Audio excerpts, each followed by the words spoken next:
മോഹൻലാലിന്റെ അമ്മ ശാന്തകുമാരി അമ്മ അന്തരിച്ചു. കൊച്ചി എളമക്കരയിലെ മോഹൻലാലിന്റെ വസതിയിലായിരുന്നു അന്ത്യം.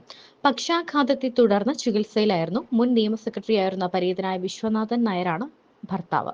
മോഹൻലാൽ തന്റെ ജീവിതത്തിൽ ഏറ്റവും കൂടുതൽ സ്നേഹിച്ചത് അമ്മയെ തന്നെ വേണം എന്ന് പറയാൻ. കാരണം എത്ര തിരക്കിലാണെങ്കിലും മാസങ്ങളോളമുള്ള സിനിമാ ഷൂട്ടിംഗൊക്കെ കഴിഞ്ഞാലും തന്റെ അമ്മയെ കാണാൻ ഓടിയെത്തിയ ശേഷം മാത്രമേ ലാലേട്ടൻ എവിടെയും പോകാറുള്ളൂ.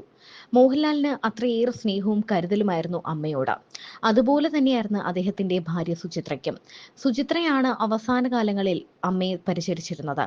മോഹൻലാലിന്റെ അമ്മയെ സ്വന്തം അമ്മയെപ്പോലെ ചേർത്ത് പിടിച്ചു നോക്കിയത് സുചിത്രയാണ്. സുചിത്രയുടെ മടിയിൽ കിടന്നായിരുന്നു ശാന്തകുമാരി അമ്മയുടെ അന്ത്യവും. അവസാനം മരുമകളുടെ അല്ല, മകളുടെ അടുത്തു തന്നെയായിരുന്നു ആ അമ്മ.